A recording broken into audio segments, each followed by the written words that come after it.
Hello, everyone, and welcome to this very, very special edition of both Tap Into Giving and a very special feature. I am delighted to be here with my friend Jim Whaley. Jim is the CEO and president of OvationMR, and he's had an amazing career in the research industry. He's built and sold two different research tech firms, and he has a very interesting philosophy on giving. He's both a CEO and a philanthropist, and he's committed to giving 10% of his pre-tax profits to help feed and educate children in need.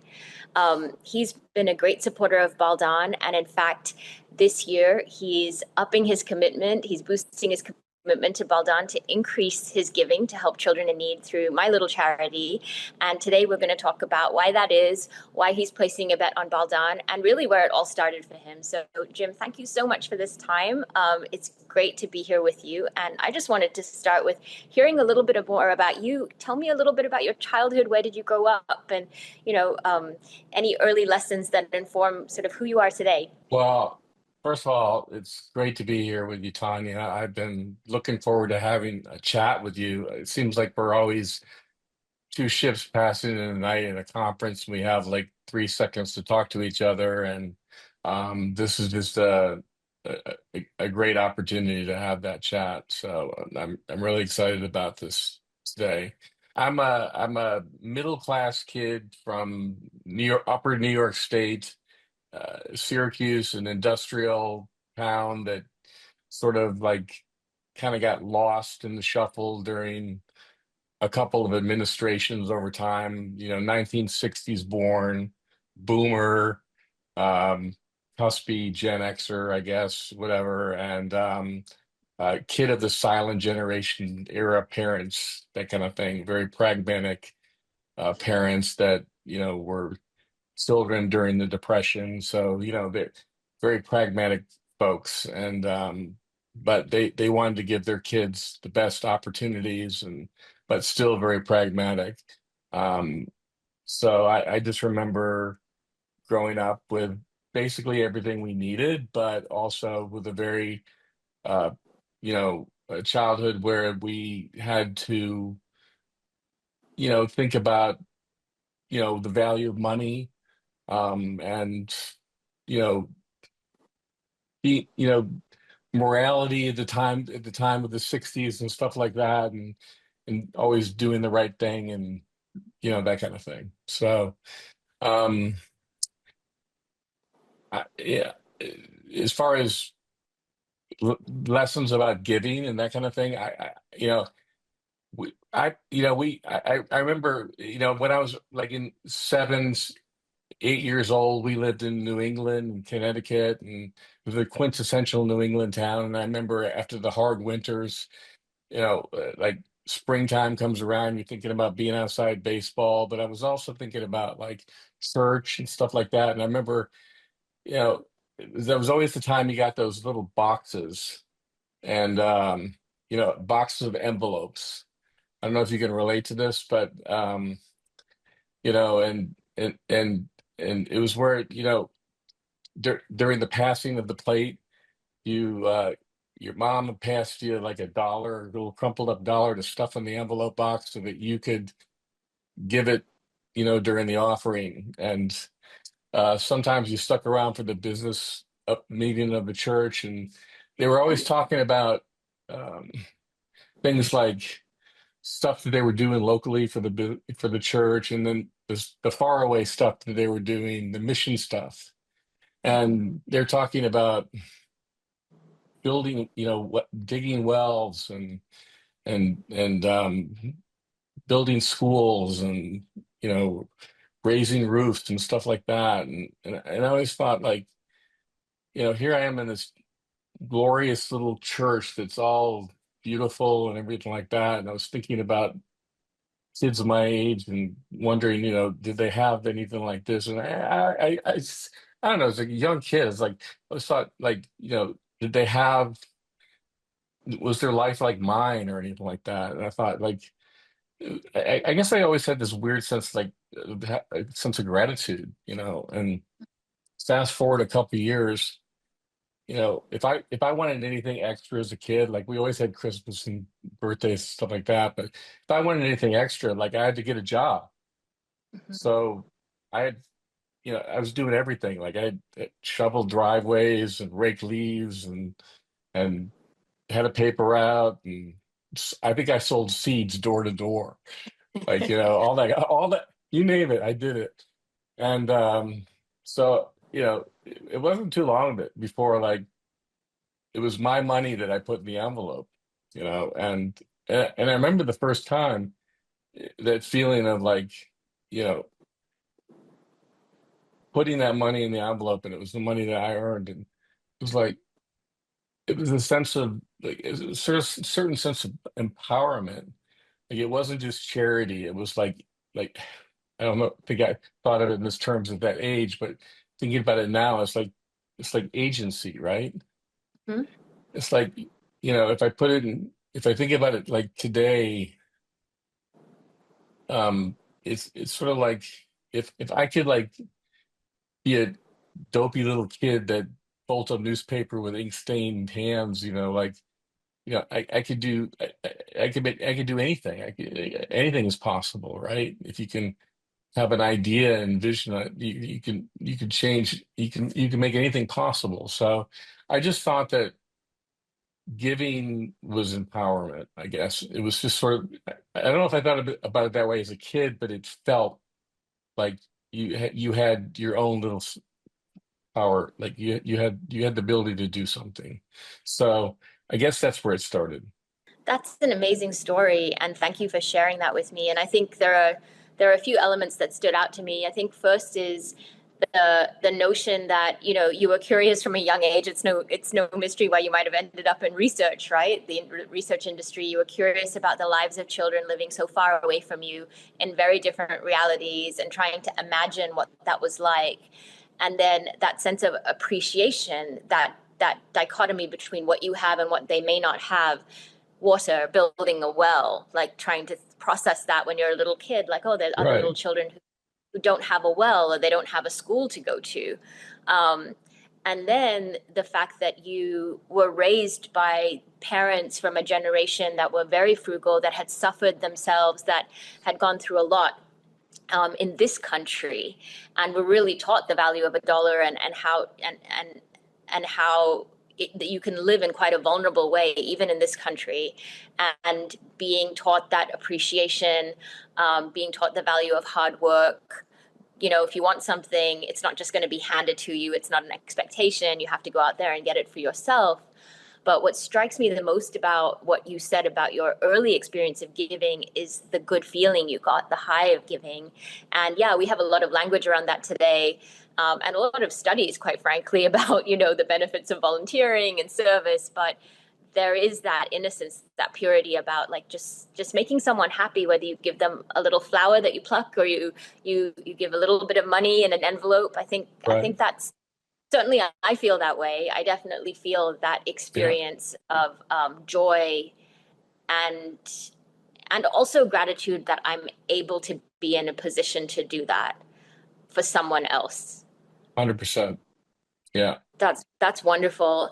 So tell me a little bit about your career journey. So you went from being this kid that was super hardworking. I sense you were an entrepreneur from the get-go. Tell me a little bit about how you started your companies, and kind of how you developed your philosophy as a CEO, and some of the values you may have brought into your work, and who you are as an employer, as a leader. When I got out of university, I went right to work for IBM, and I remember um I remember at IBM there was I can't remember the name of the program, but there was United Way, I think it was, or something like that. They had that program, and they got everybody involved in it, and I think at that time it was sort of like just everybody did it, but.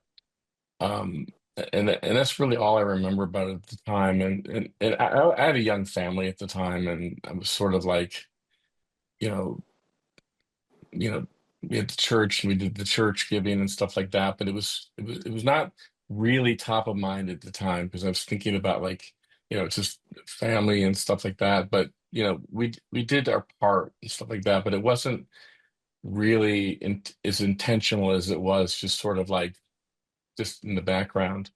Um, but I spent 7 years at IBM, and then an opportunity just came around, and it wasn't really an opportunity as much as it was like after a certain amount of time there, I realized I wasn't going to be the CEO of IBM. It was a great learning experience. I worked with so many different types of business owners in so many different types of industries that I learned that, you know what, if they could do it, I could do it too. And like I said, as a kid, I sort of felt like an entrepreneur anyhow. So I was ready to just spread my wings. So we yeah, I was sort of doing I was sort of doing research as a teenager, anyhow for my mom because she was in the business, and I said let's buy this part of the business from a company called Burke Marketing Research. So we bought their operations center in Atlanta, and we started our own company, and then we were off to the races. So I got into the industry that way, and got involved in the industry associations and stuff like that. Um, and then sort of just got things going. And so, but it really wasn't until I got you know later in my career where I had the real drive to start really investing back into the industry from a financial standpoint. Um, for whatever reason, I said, you know what, this is this is really the time. I think I got my kids through college and everything like that. It was a really hard challenge financially to get these businesses going. I said, I'm in a position now where I can do that. So I would say for the last 10 years, it's really been where I've really hit the stride where I said, look, you know what, we're going to be intentional about this, and this is what we're going to do. And I think it's made all the difference. So, Mhm. yeah, um, I've had two technology companies. I've had two research companies, and now I have a technology and a research company and an insights company. And we started from the beginning saying we're going to give back in terms of financial resources, in terms of human resources, in terms of um, other types of assets that we can, whatever we can give, but primarily financial resources to any organization that can use our help to help them get their objectives met. That's amazing. And, I will also say, having been, when I remember when I first met you and you were asking me some questions about my organization, Baal Dan, and I remember that you were very intentional about what you asked me, how, the kind of questions you asked me about my charity, our philosophy, about impact, about geography. You were very precise in kind of trying to determine what kind of impact my organization had and whether you were going to support it or not. And I'd love for you to talk through your process of vetting. Yeah, How do you vet organizations? Because I'm sure you don't just give to anyone and everyone. I, yeah, I I've been on the receiving end of your selection process in a way, and I'd love for you to articulate that for people who are looking for a more intentional way to find and invest in nonprofit yeah. organizations. Well, first and foremost, I would say the thing that catches my attention is someone's passion. And I was first introduced to you through the MREF, Mm-hmm. and you had come to, I think, Steve Schlesinger's reception, I think, at his home in New York, and made a presentation, and so you got on my radar screen that way. So at first I thought, like I love the concept of what you're doing. I am very leery about a lot of charities that give to global causes, because I feel like, a lot of them have been sort of not really following through on the promise of what they're able to finally, the efficacy of what they do is not really some, it's not really there for, like, somebody gives $1, not much of that dollar gets through to the end user, if you will. And it's very disappointing to me that that's the case. So, when I heard things like there's no administration cost, like there's virtually no administrative overhead in what you do, I was like, okay, I'd like to know more about that. So that's really, really high on my list of things that I look for, organizations that are really volunteer organizations and keep the overhead as low as possible. And I think when I looked at it, you guys are like virtually no overhead in terms of, like, getting the money to at least the providers in country. So, and I also like the model. I like the model where you guys are, facilitating the grants and then working with uh, uh, partners. So you don't have like a lot of organizational, bureaucracy and stuff like that, and you're not working with organizations like, I don't want to name names, whatever, but like traditional organizations that have a lot of bureaucracy and overhead. So you're working with on the ground local providers that are working with the people that are actually in need. So there's really the money flows fast, and those organizations are vetted through, the the global organizations that actually vet those organizations to make sure that those funds are being used appropriately. So it's just, there's accountability, there's governance, and there's low overhead all the way through the supply chain. So you've done the process, you've gone through the process, and you've made sure that all the controls are in place, and you've cut out all the bloat. So, and you're doing it really, really smart, and you're doing it with passion. And frankly, I don't know, other than your love and your passion for this cause, I don't know how you've done it for nearly 20 years for, I guess, just out of pure heart and goodness. Like, it's a lot of work. So good on you.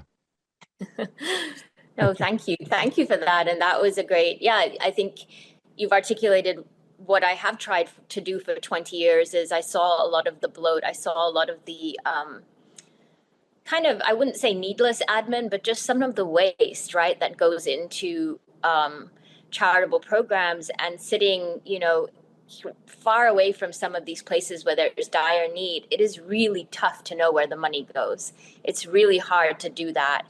And I had to go and see for myself and be on the ground and work in an orphanage or volunteer and go and consult for different organizations to really try to determine, like, how do you get to those children that will never, that won't be found? How do you get to those mothers in that village that are dying for food, that need this help? And just try to figure out what to do. I will say that, some of my model has come at the expense of scale. We are not the biggest charity. A lot of people don't know about Baal Dan. We'll probably never know about Baal Dan or what we do. However, I have sacrificed scale for impact. And it has been a worthy sacrifice for me because I really want to know whether I'm helping one child or 10 children, or maybe one day 100,000 children. I really want to keep that integrity and accountability, as you said, of where the money is going. Is it making an impact? Asking those hard questions, and doing so with rigor, because I think that's really important. Yeah. I'd like to ask you a little bit about other things you've done in your philanthropy, other causes you like to support, maybe a couple of examples of things that you also feel have made an impact. Yeah, so I mean, some of it's on the local level, and some of it's, on the U.S. national level. So, so on a local level, we work with a person named Claire Kuhn. She works with she has a charity called Turn Down for What, and they work with young adults with Down syndrome, and it's really all about um, a lot of people with Down syndrome is short is as youngsters and as young teens, as they're going into young adults, have been sort of marginalized. And it's and it's okay if they have siblings and things like that. They stay sort of equal par because they're living in the home and things like that.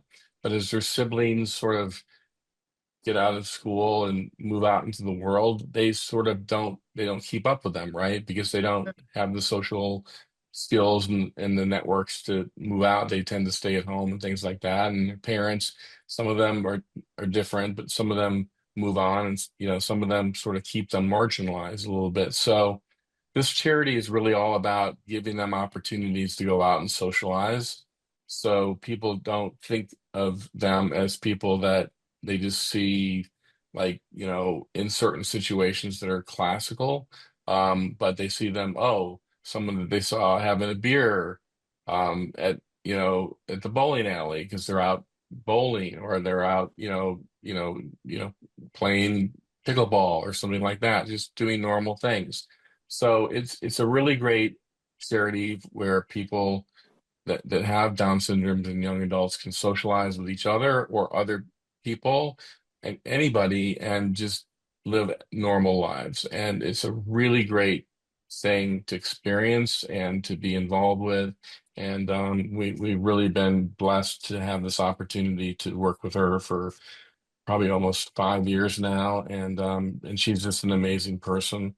And then we also, so what's really important to us is, certainly we work with the Market Research Education Foundation, which is all about education, but also feeding children. And so we work with No Kid Hungry, which is a national charity. I don't know that they have the same administrative overhead rigor that you do, but we think that it's pretty good. And then we work with the uh, Leukemia and Lymphoma Society, which is a really important organization for us personally. Um, and then um, and then we work a lot inside the industry with industry associations like the um, the uh, uh, the um, the Archive for Market and Social Research, which is providing a historical archive over the UK for students and market researchers and other practitioners to learn about, you know, Insight's history going back 80 years. And this is a great opportunity for students. And we also work with the MRII, which I'm also on the board of, to educate people that want to learn about the market research industry. But we also provide scholarships for people in emerging markets that would like to learn about the become proficient in the market research industry. So, and that was a really important thing about being part of the MRII, which was to be able to make that emerging market scholarship available. So, it's so again, working with organizations that have, parallel causes, things that are important to us and that they want to invest in as well is really important, that we have that affinity. So that's just some of it. There's more. I could go on. I don't know if we have that much time. No, I mean, I think what is fascinating to me and what really, really touches my heart is how you have developed this portfolio of giving, which touches on both. unmet needs, like really core unmet needs, whether it's childhood hunger or access to education, but also unmet needs related to socialization. I love that organization you were talking about for the young adults with Down syndrome. It is truly an unmet need. It's a gap, and it's something that will really enhance their quality of life. And also at scale, bringing new wonderful talent into the industry that's providing a livelihood for both you and I, right? Like I've worked full time, I work in research. You have a company in research. So I love that you're also looking at our profession and career gateways and getting a scholarship when you're at that age when especially this job market, it's tougher and tougher. And I think that's also really amazing. So I just want to take a moment to thank you on behalf of all the organizations you Yeah, support. One other thing I just want to add is that although you said that what you do and how you support these organizations, and even mine is financial, I think you do a lot more. I would like to just let everybody know that at the end of a fundraiser I was feeling a little despondent because we hadn't quite met our goal. And I just remember you coming up to me and smiling and saying, "Oh, we'll get there. Don't worry. I'm going to chip in this much and we'll get some other folks. Don't worry." And just that encouragement to keep going it just means a lot. And I think you bring that as a leader. You have that quality. It's not just about the money. I can really feel that you care and you're very invested, and you always ask me, "How is it going?" You want to know. And that, for somebody who runs the nonprofit, means more than you'll ever know. So I just wanted to say thank you for doing that, because yeah, that sure. encouragement, you can't put a price on it. No, And thank you. yeah, and it's really great. I love how you've tackled giving. So one last question, I think it's time to sum up.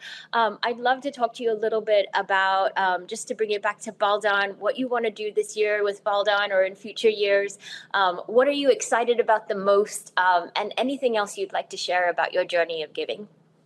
Yeah, I was thinking about everyone's talked about writing a book, right? I've gone back and forth about this for a long time, and I've sort of landed on the idea that I might like to do that, and so, but I don't want to write yet another book about the insights industry, although I think I've landed on a title which would be "It's a Great Day for Discovering Why," but it's not about the insights industry. It's about living the life of being a scout. Having the mentality, a scout mentality. In other words, like, um, so so Mark Twain was probably one of the greatest authors in American history. Like, you probably go back 2 centuries, and he always said that, you know, um, travel, a life of learning, it was the greatest enemy of ignorance and um, and bigotry. And I believe that because, like, all you have to do is like is travel to Europe or travel to Africa or travel to another country and just spend time with people and realize that even if they speak English, it's not the same language, but if they speak a different language, just going to another culture and spending time with them, you learn a lot of things about people that you didn't know, even if you didn't like that about them or whatever. And they're really the same in so many ways. And what's different about them is not really that bad or whatever. You just get to know them. And so, but so many of us, wherever we are in the world, we're becoming so localized and so isolated in our thinking. And maybe that's always been true, but if you look at political and elect, the way we elect our leaders and things like that, we're so influenced by the spheres of people that we surround ourselves with. Most people don't listen to thought leaders and great knowledge leaders and things like that. They listen to the people that they're close inside circles, their labor unions or their churches or their their book club people or whoever. Those are the people they trust, and they're most likely to be swayed by, or they're social media influencers, even though they may be, have a lot of followers.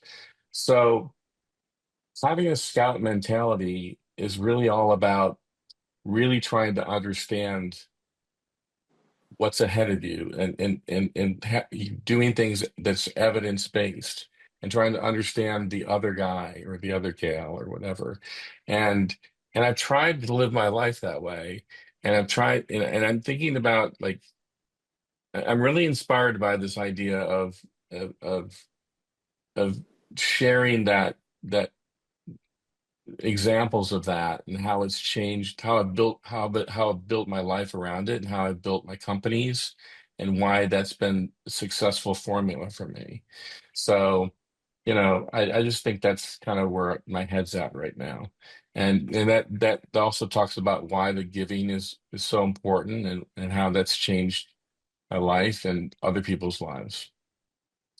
That's amazing. I think you should definitely write about that. I know, I think travel is the greatest education you can get. I was very fortunate to have a father that really invested. He was in the airline and travel industry, and he took us all over the world. And I definitely think that is one of the reasons I am the way I am, because I had that experience of travel, of growing up in different countries, of having friends scattered all over the world, and you just realize how we are so much the same, yet there are differences.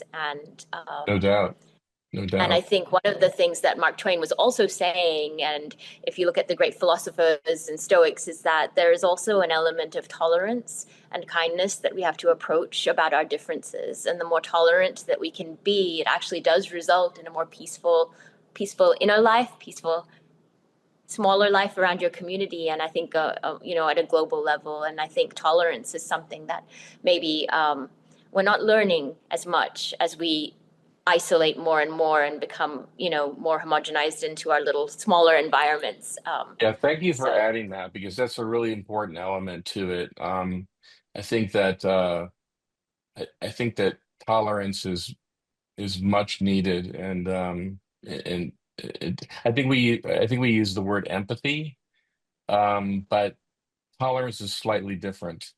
Um, you know, so, but yeah, I'm really optimistic about the future. I think that I think that um, as my parents would say, or act upon, is, um, the best days for making a wise decision are ahead of us, which translates to, um, now is the time to invest in our future.